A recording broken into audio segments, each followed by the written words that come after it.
Boa tarde a todos. Hoje, como a Rosa explicou aqui no comecinho, a maior parte da nossa igreja, os casados estão num programa especial feito para casados. Já pode acender as luzes aqui para o pessoal? E estamos eu, o Vitor e o Cris hoje, para cuidar da projeção, para cuidar do som, para cuidar da câmera. E a gente fica intercalando. A única coisa que a gente não consegue fazer é substituir o Cris no piano, entendeu? Porque nós faríamos melhor, no caso, né? Vitor, tá tranquilo aí? Então agora ele já posicionou a câmera, ele vai correr para a projeção agora, para o PowerPoint. Eu só não posso me movimentar, esse vai ser o maior desafio hoje, eu não poder ficar andando esse espaço todo aqui. Mas vamos lá, dá para a gente seguir adiante. O Vitor vai jogar ali para a gente. Nós discutimos no começo essas duas questões. No final, eu quero conversar com vocês a respeito delas um pouquinho. Por enquanto, nós vamos avançar. Bom, o tema de hoje é fim ou novo começo? É o último tema da série que tem o título Me Serve um Café que o Mundo Acabou. Só explicando, o Me Serve um Café que o Mundo Acabou, para quem está vindo pela primeira vez, para quem está assistindo pela primeira vez na internet, é o trecho de uma música de um cantor e compositor popular chamado Eduardo Duzec. Ele compôs em 1979. E ele conseguiu, no mesmo personagem da música, abranger sim, todos os sentimentos das pessoas quando falam do fim do mundo. Algumas extremamente assustadas, mas ao mesmo tempo tratando com indiferença. Então ele diz, me serve um café que o mundo acabou. Ao mesmo tempo que ele fica assustado com o mundo acabando, ele continua vivendo o cotidiano dele de uma forma normal. Com isso, a gente trouxe uma reflexão sobre o livro do Apocalipse, que muitas pessoas entendem como um livro misterioso, um livro fechado, talvez até mesmo um livro assustador. E nós vimos que o Apocalipse é revelação. Revelação significa tirar o véu, ou dar a conhecer. E na Bíblia, Jesus diz o seguinte, eu não chamo vocês de servos, eu chamo vocês de amigos, porque eu tenho dado a conhecer, eu tenho revelado tudo o que o Pai faz. Portanto, se o Apocalipse é uma revelação, a revelação é um selo de amizade, é uma carta de amizade, que você revela as coisas só para amigos. Então o Apocalipse, ele não é para afastar ou para causar temor. O Apocalipse é para aproximar. Afinal de contas, é o abrir do coração de um amigo. Então a gente procurou trazer o Apocalipse para uma reflexão bem particular. E o tema de hoje não é diferente, segue nessa linha mesmo, fim ou novo começo. Olha o que o Apocalipse diz a respeito do fim. Pode colocar, olha. E o apóstolo João, que escreveu o livro do Apocalipse, para quem foi revelado, ele escreveu assim, e vi um novo céu e uma nova terra, porque já o primeiro céu e a primeira terra passaram e o mar já não existe. E eu, João, vi a santa cidade, a nova Jerusalém, que de Deus descia do céu, adereçada ou ataviada como uma esposa ataviada para o seu marido. E ouvi uma grande voz do céu que dizia, eis aqui o tabernáculo de Deus com os homens, pois com eles habitará, e eles serão o seu povo, e o mesmo Deus estará com eles e será o seu Deus. E Deus limpará dos olhos toda lágrima, e não haverá nem mais morte, nem pranto, nem clamor, nem dor, porque as primeiras coisas já são passadas. E o que estava sentado sobre o trono disse, eis que faço novas todas as coisas.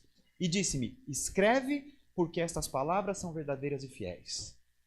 O que é interessante é que no livro do Apocalipse, essa daqui é uma das expressões que mais reforçam o que está sendo escrito. Escreve porque essas palavras são verdadeiras e fiéis. Ou seja, estou falando, mas eu quero que no final você coloque um selo de fidelidade, um selo de veracidade. Agora, gente, imagina que coisa espetacular. Se isso aqui é fiel e verdadeiro, significa que vai chegar um momento que não existirá mais lágrima, que não existirá mais dor, que não existirá mais morte. Porque essas primeiras coisas, como a Bíblia chama, serão passadas, vão ficar no passado. E todas as coisas serão feitas novas. É o que a Bíblia diz. Coloca o próximo verso para a gente. Quando a gente olha essa cena, então, uma das coisas que a gente imagina, como seriam as coisas novas? O que será renovado? Qual que é a referência de novo que nós temos? Então nós temos dois momentos de perfeição na Bíblia. O primeiro momento é esse daqui, ó. Quando Deus criou a terra e diz, e toda planta do campo que ainda não estava na terra, e toda erva do campo que ainda não brotava, porque ainda Deus não tinha feito chover sobre a terra e não havia homem para lavrar a terra. Um vapor, porém, subia da terra e regava toda a face da terra. E formou o Senhor Deus o homem do pó da terra e soprou nas suas narinas o fôlego da vida. E o homem foi feito alma vivente. E plantou o Senhor Deus um jardim no Éden, do lado oriental, e pôs ali o homem que tinha formado. E o Senhor Deus fez brotar da terra toda árvore agradável à vista, e boa para a comida, e a árvore da vida no meio do jardim, e a árvore do conhecimento do bem e do mal. E saía um rio do Éden para regar o jardim, e dali se dividia e se tornava em 4 braços. Próximo. E diz assim: o nome do primeiro é Pison, este é o que rodeia toda a terra de Avilá, onde há ouro, e o ouro dessa terra é bom, e ali há o bidélio e a pedra sardônica. E o nome do segundo rio é o Gion, e este é o que rodeava toda a terra de Cuxi. E o nome do terceiro rio é Tigre, e este é o que vai para o lado oriental da Síria, e o quarto é o rio Eufrates. E tomou o Senhor Deus o homem, e pôs no jardim do Éden para lavrar e o guardar. E ordenou o Senhor Deus ao homem, dizendo: de toda árvore do jardim comerás livremente, mas da árvore do conhecimento do bem e do mal, dela não comerás, porque no dia em que dela comerdes, certamente morrerás. E disse o Senhor Deus, não é bom que o homem esteja só, far-lhe-ei uma ajudadora idônea, uma companheira para ele. Então, quando você olha essa cena, essa é a cena de perfeição, porque foi o momento primeiro em que Deus criou e estabeleceu todas as coisas. Quando você ouve essa descrição, a sua mente te leva a imaginar o quê? Será que essa cena aqui, pode colocar a próxima, essa cena, exatamente. É isso mais ou menos que você imagina? Esse é o desenho? Olha, é um jardim, árvores agradáveis, portanto, árvores frondosas, bonitas, árvores frutíferas para o homem poder comer, e deu a incumbência do homem dar nome para os animais e deixar tudo pronto, tudo arrumadinho ali. Então a gente olha essa cena e você pensa, é um momento de perfeição. Foi criado dessa forma. Dá vontade ou não dá vontade de conhecer um lugar assim? O que vocês acham? Ainda mais quando a gente vive no meio da cidade, nesse estresse tremendo, essa correria, poluição, coisa que você não consegue nem ver. Antigamente você via um pouquinho mais de estrela, hoje à noite você nem vê mais estrelas. Então quando você olha isso, isso é um momento de perfeição. Só que você vê toda aquela descrição vinculada ao que a gente hoje conhece como uma vida no campo. É ou não é? É árvore, é plantar, é colher, é regar, é conhecer os animais, é ter contato com a natureza. Então, tudo isso está vinculado a uma vida campestre. Então, será que o fazer novas todas as coisas seria Deus trazer de volta este cenário aqui? Só que aí tem um outro momento. No outro momento de perfeição, que é no final dos tempos, olha só como é a descrição. Pode colocar para a gente.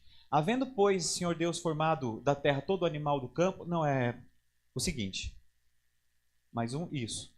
Aí esse é o segundo momento. E veio a mim um dos 7 anjos que tinham as 7 taças cheias das últimas 7 pragas e falou comigo, dizendo: vem, mostrar-te-ei a esposa, a mulher do cordeiro. E levou-me em espírito a um grande alto monte e mostrou-me a grande cidade, a santa Jerusalém, que de Deus descia do céu. E tinha a glória de Deus, a sua luz era semelhante a uma pedra preciosíssima, como a pedra de jaspe, como cristal resplandecente. Pode seguir? Aí dá a descrição. E tinha um grande alto muro com 12 portas, e nas portas 12 anjos e os nomes escritos sobre elas, que são os nomes das 12 tribos dos filhos de Israel. Do lado do levante tinha 3 portas, do lado norte 3 portas, do lado sul 3 portas, do lado do poente 3 portas. E o muro da cidade tinha 12 fundamentos, e neles os nomes dos 12 apóstolos do Cordeiro. E aquele que falava comigo tinha uma cana de ouro para medir a cidade, as suas portas e o seu muro. E segue dizendo... E a cidade estava situada em um quadrado, e o seu comprimento era tanto como o da sua largura. E mediu a cidade com cana até 12.000 estádios, e o seu comprimento, largura e altura eram iguais. E mediu o seu muro de 144 côvados, conforme a medida de homem, que é a de um anjo, e a construção de seu muro era de jaspe, e a cidade de ouro puro, semelhante a vidro puro. E os fundamentos do muro da cidade estavam adornados de toda a pedra preciosa. O primeiro fundamento era jaspe, o segundo safira, o terceiro calcedônia, o quarto esmeralda, e vai falando um monte de pedra preciosa, o quinto sardônica, sárdio, crisólito, berilo, topázio, crisóparo, 1/10, jacinto, ametista, e as 12 portas eram de 12 pérolas, cada uma das portas era uma pérola, e a praça semelhante de ouro puro, como vidro transparente, e nela não vi templo, porque o seu templo é o Senhor Deus Todo-Poderoso e o Cordeiro, e a cidade não necessitava de sol nem de lua.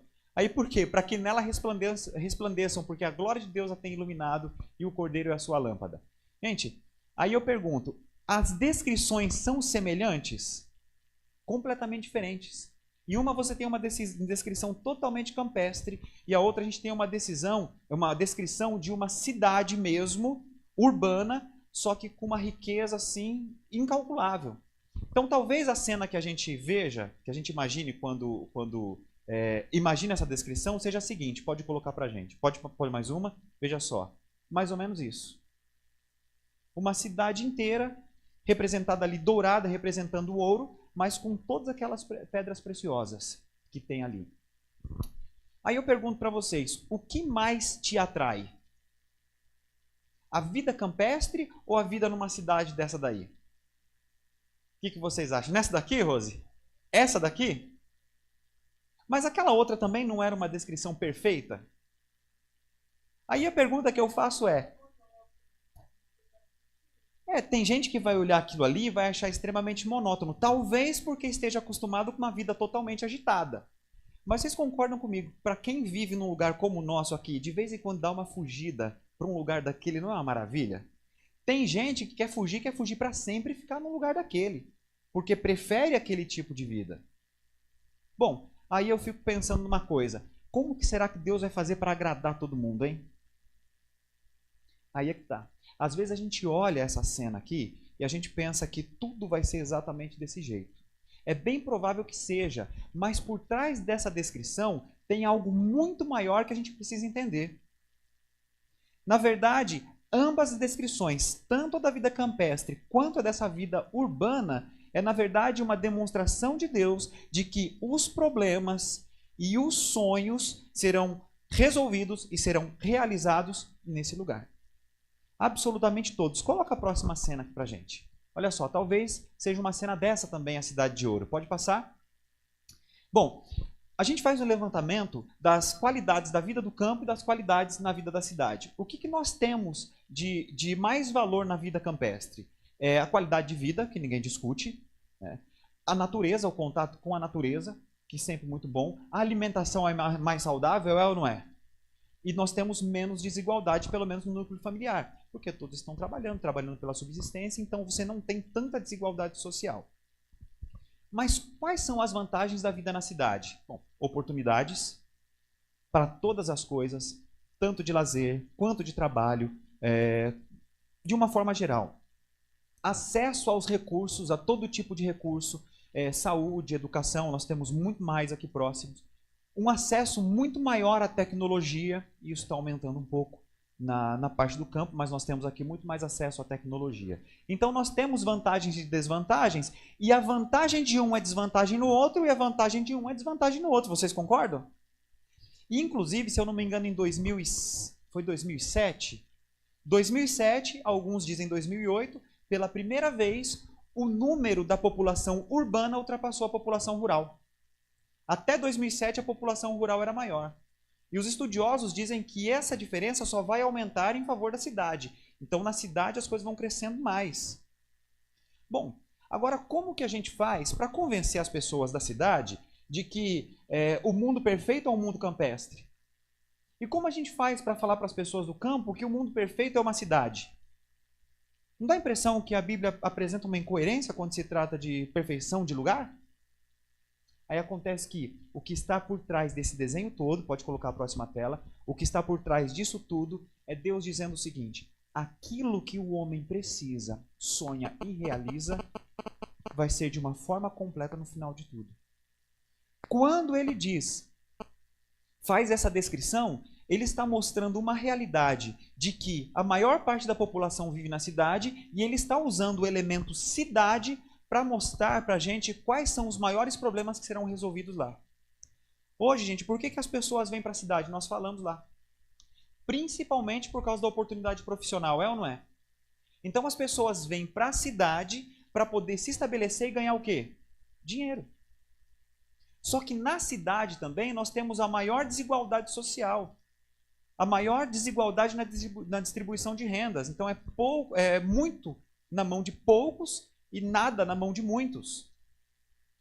Então, quando nós pensamos dessa forma, imagina, aquilo que movimenta as pessoas do campo para a cidade vai ser resolvido aqui. Porque aquilo que as pessoas vêm buscar, lá você vai pisar. Concorda? Você vai correr, aqui a gente corre atrás de uma coisa que lá vai servir como nosso caminho, que é ouro. Lá a gente pisa no ouro. Agora, da mesma forma como eu busco oportunidades, lá eu terei as minhas. Da mesma forma como eu corro atrás de tudo aquilo que a cidade me proporciona, aquilo que toma o meu tempo, que toma a minha energia, que toma o meu empenho, lá vai ser uma coisa totalmente natural. Uma das coisas que eu tenho mais medo aqui, segurança, é ou não é? Todo mundo morre de medo de segurança. Qual que é a altura do muro dessa cidade? E quem que é sentinela nessa cidade? Vocês chegaram a ver? Que cada porta tinha anjos cuidando? Numa cidade dessa você vive tranquilo? Dessa daqui, ó. Não, nessa aqui a gente vive. Nessa sim, nós temos muros altos com anjos cuidando. Quem que entra lá?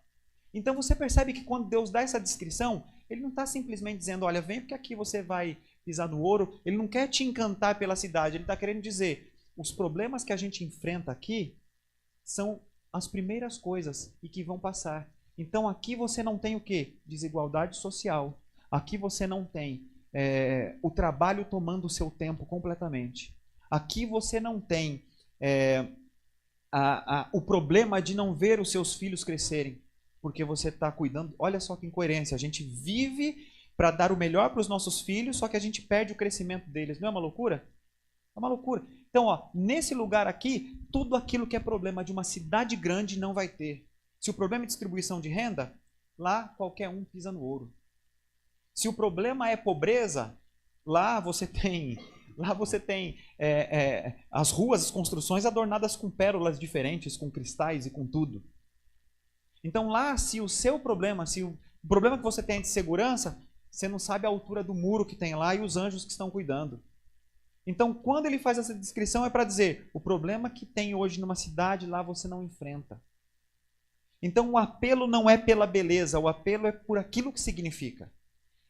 Então, quando a gente olha esse cenário todo aqui, você fala, então, quer dizer que não vai ser efetivamente uma cidade? Pode ser que tenha vida campestre lá? Eu não tenho dúvida que tem.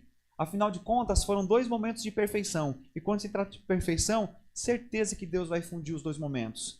Então ele diz, naquele lugar para onde vocês estão indo, ele descreveu como uma cidade, porque hoje a maior parte da população está na cidade, Deus na sua onisciência via tudo isso. Ele dizia, lá você vai se afastar de tudo quanto é problema que você vive aqui. E se o problema é fome, lá vai ter árvore frutífera à disposição. Lá você vai poder plantar, lá você vai poder colher. Sabe aquela fugida que você dá de vez em quando para o campo? Lá você não vai precisar fugir, lá vai ser cidade, vai ser campo. A verdade é, lá você não vai ter nenhum problema. Seja problema de vida campestre, seja problema de vida urbana. Lá você vai ter um lugar extremamente perfeito. Um lugar onde você vai realizar os seus sonhos e onde seus problemas vão encontrar o fim completamente. Coloca para a gente ali. Agora, a pergunta é, como que a gente faz para apresentar o céu hoje? Porque é algo tão distante, a gente vive tão enfiado numa realidade que o céu parece uma fantasia. Como que a gente apresenta o céu hoje? Bom, primeiro, o céu é a realização dos sonhos e solução dos problemas. Eu primeiro tenho que ter essa convicção. A partir do momento que eu tenho essa convicção, eu preciso agora falar para uma população urbana, talvez para pessoas que estejam totalmente secularizadas, que confiem mais na força do trabalho efetivamente do que em Deus, de que existe um céu. Segundo princípio, pode colocar para a gente, a mensagem do céu deve ser apresentada de forma contextualizada. E você tem contexto para tudo isso. Significa que se você vai conversar com alguém que é totalmente urbano, você tem uma descrição urbana de céu para eles. Se você vai conversar com alguém que gosta da vida do campo, você tem uma descrição de céu campestre para eles. Só que você só consegue apresentar o céu, antes de mais nada, se você tem amizade com alguém, se você se envolve com alguém. Antes de qualquer mensagem bíblica, você precisa necessariamente estabelecer um relacionamento com as pessoas. Sem relacionamento, não existe pregação de evangelho. Não existe.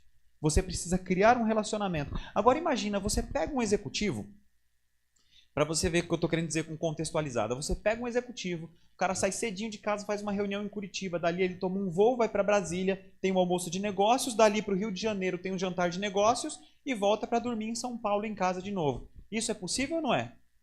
Perfeitamente possível. Aí você chega para ele e fala o seguinte, olha, vou te apresentar um céu. Sabe o que você vai poder fazer no céu? Andar com um leão. Ele vai olhar para você e vai pensar o quê? Mas isso aqui está totalmente fora da realidade. Não é o que eu vivo. Então você precisa criar uma empatia com ele. Você precisa despertar o interesse dele. Agora, por que que ele faz? Por que que ele tem essa vida tão frenética? Ele tem essa vida frenética porque ele precisa do quê? Ele precisa de trabalho. Ele precisa do seu sustento. Talvez ele tenha uma família para sustentar, tenha uma correria toda. Talvez ele esteja correndo atrás de alguma riqueza, o que é totalmente lícito e permitido. Então você precisa ter uma descrição dessa com ele. Você precisa ouvir o que ele tem para dizer, observar o seu comportamento e a partir desse comportamento você apresentar um céu para ele, um céu real. Olha, e o céu real para uma pessoa que tem esse tipo de comportamento é o seguinte, olha, sabe o que você vai ter no céu? Tempo. Aqui você não tem tempo porque você precisa ficar correndo atrás das coisas. Lá você vai ter tempo. Já pensou? E sabe do que você corre atrás aqui? Sabe, você corre atrás de um conforto, você corre atrás de uma posição, você corre... E lá, esse conforto você vai ter à disposição. Já pensou? Com certeza ele começa a parar para pensar. Poxa vida, já pensou que lugar fantástico eu ter de graça e com tranquilidade tudo aquilo que eu corro para ter aqui? Você começa a plantar essa semente da curiosidade. E a partir daí, a pessoa se desperta para uma realidade de que existe um céu que é palpável, um céu real, um céu que você pode alcançar. Eu não posso descrever o céu como uma fantasia, eu tenho que mostrar que o céu é real. Aí esses dias eu fui convidado para falar para um grupo de adolescentes e eu tinha que falar sobre o céu para eles. Já pensou falar sobre céu para adolescente? Que loucura! Fui na seguinte linha. O que vocês gostam de fazer? E surgiu todo tipo de resposta. Umas duas ali era andar de patins, um outro gostava muito de desenhar, e ele desenhava de tudo, inclusive paisagens e tal e tudo mais. Eu falei, a partir daí que eu vou. Eu falei assim para as duas meninas que gostavam de patins, eu falei, já imaginou o tamanho das pistas que você pode ter de patins lá? E mais ainda, você pode até cair, mas não vai se machucar? Aí você vê o olho brilhar. Eu falei, gente, isso é céu, é real. Quem disse que você não vai poder pegar uma daquela ladeira de ouro que tem lá e você descer de patins? Vocês acham que isso é um absurdo que eu estou falando? Não. É absurdo? Nenhum. É um lugar de felicidade. Então eu tenho que falar para elas, imagina, eu pego umas crianças dessas, que estão o tempo todo em tablet, celular, high-tech ao extremo. E eu pego e falo assim, lá sabe o que você vai fazer? Você vai andar com o leão. Talvez até desperte uma curiosidade, mas para ela não é real. Mas quando eu pego e falo assim para ela, olha, você gosta de andar de patins? Lá você vai ter umas ladeiras de ouro, lugares fantásticos, você vai poder andar ali. E se você cair, você não vai se machucar. Já pensou o tanto de manobra que você pode aprender? E o olho brilha. Por quê? Gente, porque o céu é real. O céu não é irreal. Deus pintou o céu como uma cidade, sabendo que hoje o que seria real para a maior parte da população? Uma vida urbana. Sabia disso? No começo, a gente convencia as pessoas com um argumento campestre, porque a maioria estava lá. Hoje a maioria está aqui, nós temos que apresentar um argumento urbano. E o outro menino que gostava de desenhar, eu falei assim, você já pensou, eu li um verso para ele, que eu coloquei ali no final, eu falei, você já pensou o tanto de paisagem que você vai ter lá para desenhar? Agora tem outra coisa que você nunca imaginou. Falei, o quê? Falei, você nunca imaginou que lá no céu tem muito mais cores do que a gente tem à disposição aqui na Terra. Você pode ter até um estojo de 36, 48, 50 e tantas cores. Mas lá você vai ter muito mais. Você já imaginou pintar alguma coisa com uma cor que você nunca viu? E o olho brilhava. Por quê? Porque o céu se tornou real para ele. Então, ou o céu é real, ou o céu não tem efeito nenhum para a gente. Então, eu apresento de forma contextualizada ao céu. O que o céu é para você? Agora eu faço essa pergunta. O que mais te atrai no céu? O que mais te motiva a desejar um céu desse? Porque antes de qualquer coisa, eu preciso despertar um desejo pelo céu. Eu não posso despertar uma fantasia, mas mostrar um céu real. E um céu real é esse que Deus está descrevendo. Quando ele descreveu como uma cidade de ouro, ele está dizendo, olha, sabe o que é o céu real? O céu real é um céu sem desigualdade social, um céu com uma distribuição de renda justa. O céu é um céu sem status social, onde todos serão iguais. O céu é onde você resolve seus problemas e realiza os seus sonhos. Isso é real. E Deus quer que a gente passe o céu adiante como um céu real. Coloca a próxima para a gente. Agora, a pergunta que eu faço é, como viver o céu? O que a gente faz para começar a viver o céu? Porque aquilo que eu desejo é o que vai dirigir as minhas ações. É o que vai ser a minha motivação. Como eu faço para viver o céu? A primeira coisa é que eu tenho que cair na real, que o céu está no futuro. E o que eu quero dizer com isso? Eu quero afastar um pensamento que nós temos que normalmente é assim. Pode dizer, pode colocar. Nunca digas, por que os meus dias passados foram melhores do que estes?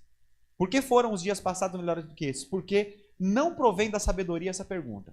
O que eu pergunto para vocês agora é o seguinte: quantas vezes você já usou a expressão no meu tempo as coisas eram melhores?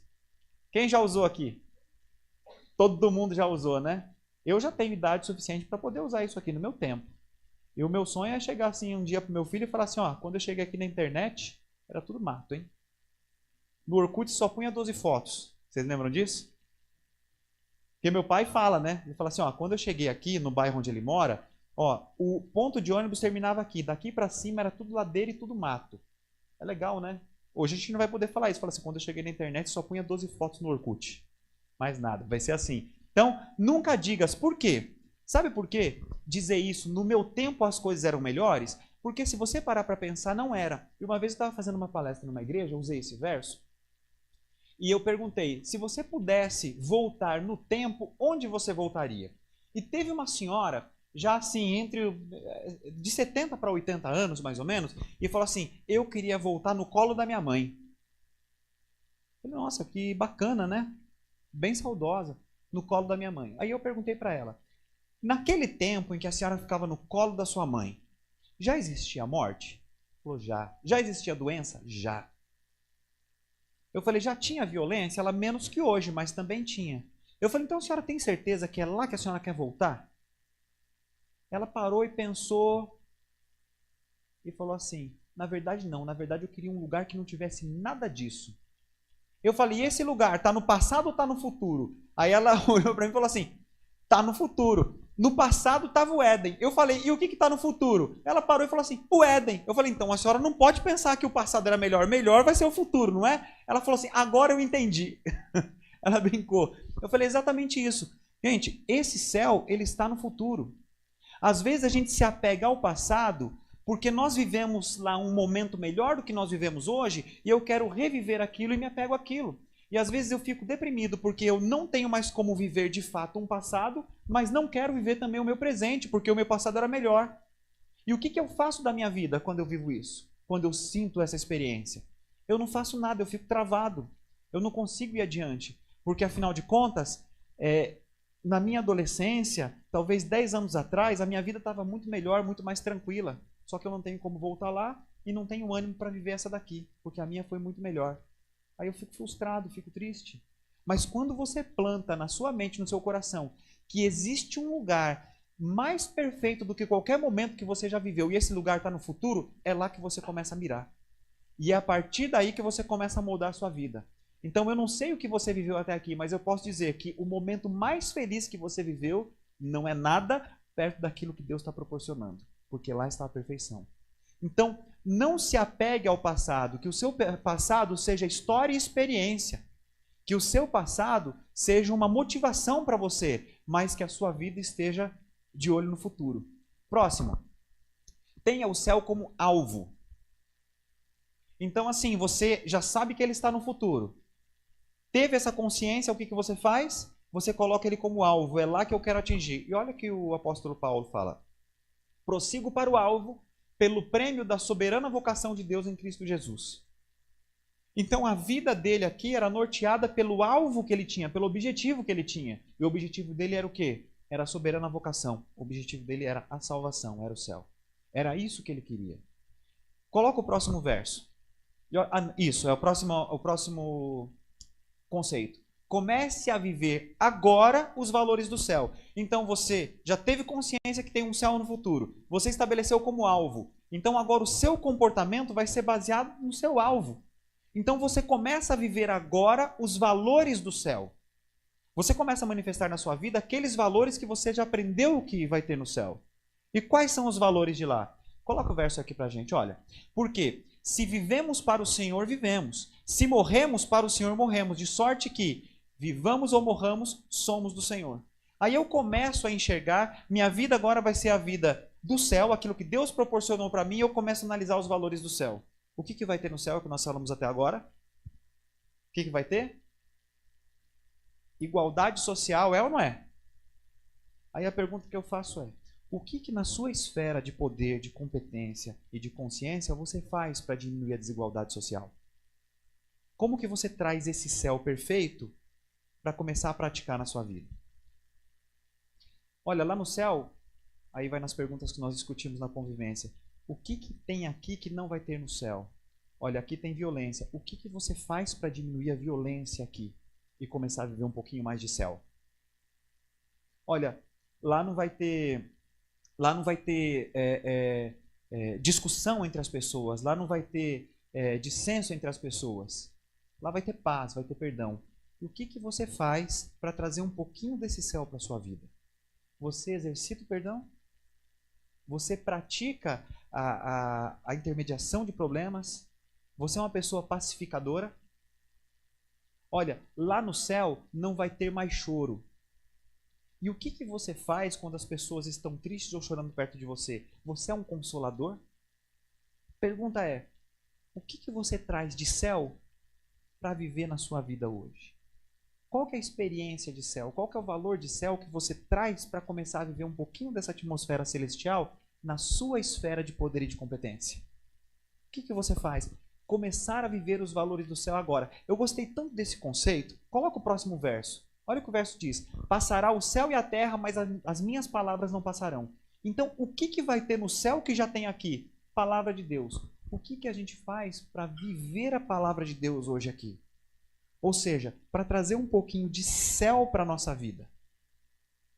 Qual que tem sido o seu empenho nisso? Coloca o próximo verso. Não, esse conceito. Comprometa-se, isso aqui é interessante, comprometa-se com aquilo que já lhe foi revelado. Então as pessoas falam: olha, mas eu não tenho muita segurança em relação a alguns valores do céu. E em relação a outros você já tem? Então comprometa-se com esses, que posteriormente aqueles que vocês têm dúvidas serão revelados. Olha só o que esse verso diz, pode colocar: mas naquilo a que já chegamos, então aquilo que eu já alcancei, andemos segundo a mesma regra. Então, se eu já entendi, se eu já compreendi e aceitei, eu começo a me comprometer com o que foi revelado. E depois, a mesma regra, e sintamos o mesmo. E aquilo que ainda não foi revelado, não se preocupa, se comprometa com o que você já conhece, porque o que é desconhecido, aos poucos vai sendo revelado para você. E você vai se comprometendo. O problema é que muitas pessoas, por causa de uma dúvida, não vivem as 10 certezas que têm. Olha, eu tenho 10 certezas, mas eu tenho uma dúvida, então ainda não vou me comprometer. Não, se comprometa com as suas certezas. E com a sua dúvida, você se dedique para esclarecer.